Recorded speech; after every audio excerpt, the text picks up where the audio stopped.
आधे घंटे की मुलाकात की, 12 से 12:30 बजे। और जैसे ही मैं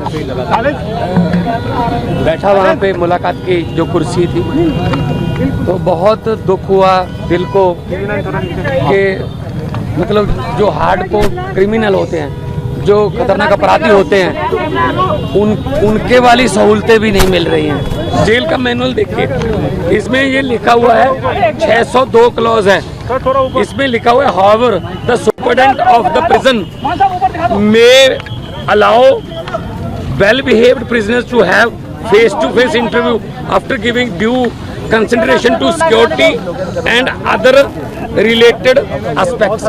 मतलब इससे पहले चिदम्बरम साहब जब अंदर थे तो सोनिया गांधी मिलने आती तो उनको 1 to 1 एक कमरे में बिठा के वो मुलाकात कराते थे। आज शीशे के पार जैसे बहुत बड़ा कोई हार्डकोर क्रिमिनल जो है वो बैठा हो सामने, आमने सामने नहीं हुई, शीशा लगा हुआ था, फोन पे उधर से फोन पे बात कर रहे थे, और शीशा भी ऐसा गंदा शीशा कि शक्ल भी अच्छी तरह के एक दूसरे की नजर नहीं आ रही थी। लेकिन ये जो चीज है ये बहुत ही इनको महंगी पड़ेगी, क्योंकि अरविंद केजरीवाल जो कट्टर ईमानदार है, जिसने पारदर्शिता की राजनीति शुरू की, बीजेपी की राजनीति खत्म की, उनको ऐसे ट्रीट किया जा रहा है।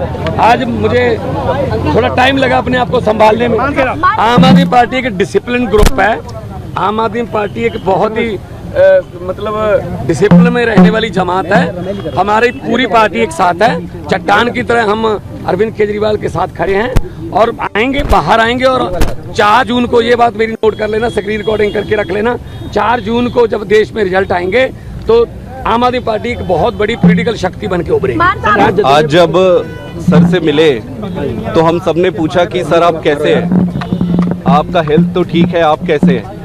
उन्होंने कहा कि मेरी चिंता छोड़ो, ये बताओ कि जनता कैसी है। उन्होंने पूछा कि क्या जनता को फ्री में जो बिजली मिल रही थी वो कंटिन्यू है, मिल रही है? उन्होंने पूछा कहीं बिजली कट तो नहीं, पावर कट लग तो नहीं रहे? उन्होंने पूछा कि अस्पतालों में जो दवाइयाँ मिल रही थी क्या वो दवाइयाँ अभी भी मिल रही है? उन्होंने पूछा कि बसों में जो यात्रा हो रही थी फ्री में महिलाओं को, क्या वो अभी भी कंटिन्यू है? उन्होंने सारी चीज़ें पूछी कि दिल्ली का हाल कैसा है, जनता कैसे है, और हमने एक एक चीज़ उनको बताया। उन्होंने ये भी कहा कि अगले हफ्ते से वो 2-2 मंत्रियों को बुलाएंगे और 2-2 मंत्रियों को बुलाकर दिल्ली के सारे कामों का रिव्यू करेंगे। उसके साथ साथ उन्होंने मुझे ये भी कहा कि मैं सभी विधायकों से मिलूं और सभी विधायकों से मिलकर उनको ये कहूं, उनका केजरीवाल साहब का ये मैसेज उनको दूं कि वो अब अपने गली गली में, घर घर में, अपने एरिया में जाके जनता से मिले। किसी को कोई तकलीफ नहीं होना चाहिए, किसी को कोई दुख नहीं होना चाहिए। आज तक जितनी सेवा करते आ रहे थे उससे 10 गुना ज़्यादा सेवा करना है। उन्होंने ये भी कहा कि वो जल्दी बाहर आएंगे और जब भी वो बाहर आए, जो 1000 रुपये प्रति महीना सभी महिलाओं को देने का वो वादा और बजट पास जो उन्होंने किया है उसको वो पूरा करेंगे। मतलब पूरे समय वो सिर्फ यही पूछते रहे कि दिल्ली की जनता कैसी है, जनता कैसे है, जनता में क्या चल रहा है, सब सुखी तो है ना? पता नहीं क्यों दुश्मनी इतनी है कि हमें आतंकवादियों की तरह ट्रीट किया जा रहा है। कोई बात नहीं, हम वो पत्ते नहीं जो शाख से टूट कर गिर जाएंगे। आंधियों को कह दो अपनी औकात में रहें। प्रधानमंत्री 2024 के चुनाव का अपना जुमला पत्र घोषित किया है। इस जुमले पत्र में जो वादे भारतीय जनता पार्टी ने पिछले 10 साल से पूरे नहीं किए, उसका पूरा कच्चा चिट्ठा सामने आ गया है। यही प्रधानमंत्री नरेंद्र मोदी जी हैं जिन्होंने 2014 में जब चुनाव लड़ा तो उनका सबसे पहला और सबसे महत्वपूर्ण वादा था देश के युवाओं को। बहुत हुई बेरोजगारी की मार, अब की बार मोदी सरकार, मोदी जी ने वादा किया था, या ये कहें कि 2014 में भी मोदी जी ने जुमला दिया था कि हम हर साल 2 करोड़ नौकरियां देने वाले हैं। लेकिन आज 10 साल बाद 2024 के इस जुमले पत्र में वो नौकरियों का आंकड़ा देने को भी तैयार नहीं है।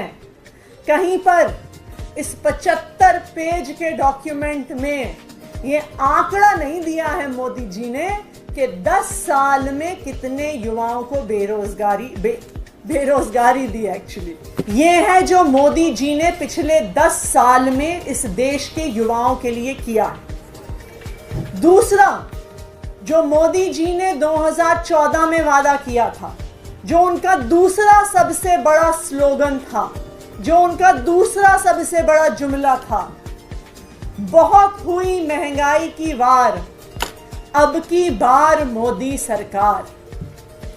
महंगाई कितनी कम हुई है उसका तो आंकड़ा मोदी जी दे नहीं सकते हैं, लेकिन अगर आप पिछले 10 साल के कंज्यूमर प्राइस इंडेक्स उठा के देखिए तो 10 साल में क्यूमुलेटिव रूप में, 10 साल में टोटल में 2014 से 2024 तक भारत में 70% महंगाई बढ़ी है।